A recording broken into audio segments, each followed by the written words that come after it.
Good morning. I have a new recipe for you. I know that there's been a lot of sickness going around. As a matter of fact, I wound up getting it myself. Thank God I'm on the other side of it, but I had to eat a lot of chicken soup during that time. So I came up with my own interpretation of chicken soup. Now, I am not the type of person, even when I go to a restaurant like DeChico's and I order the minestrone soup, I will ask them to give me just the broth. So I'm kind of a different kind of person. I love that thick, rich broth, and then I like to sop the bread up in it and get the carbs from the bread. So I don't put like a lot of potatoes, carrots, and celery because I just don't care for them in here. Not that I hate those veggies, I'll eat them in different ways, but that's just not my thing in soup.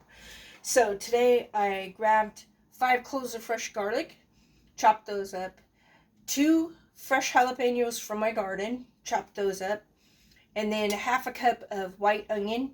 Then I put a good tablespoon of butter in the bottom of the pan, and I sauteed the garlic, the jalapeno, and the onion all together.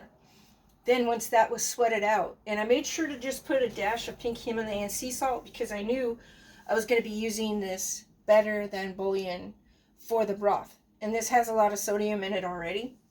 So I didn't want to stack sodium on top of sodium. So after I got the broth in there, I let that cook for a little bit. Then I added in, I had bought a rotisserie chicken yesterday, so then I added that in after I broke up pieces of it.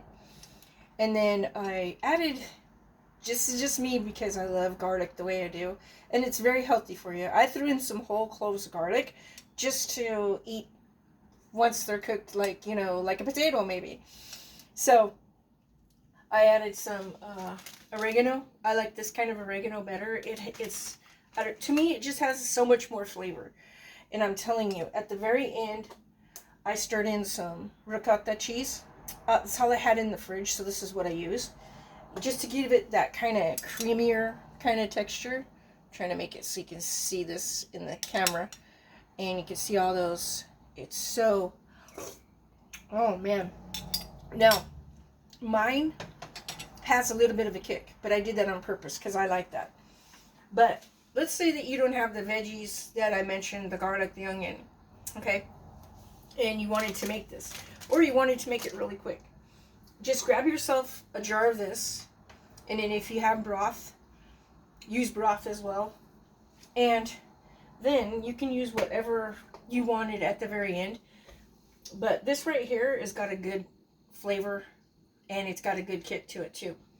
So I hope you try out this recipe and you like it. And I like to eat mine with sourdough bread dipped in the broth. That's where I like to get my carbs from, is the bread. But if you like the potatoes and you like the carrots, add those in there. But I tell you, this will give you a definite different interpretation of chicken soup. And oh man, I'm telling you, I wish you could try this. But look at the chunks of jalapeno. Man, that's good. You won't get tired of this chicken soup. I hope you try this recipe out. Let me know. Thank you for watching.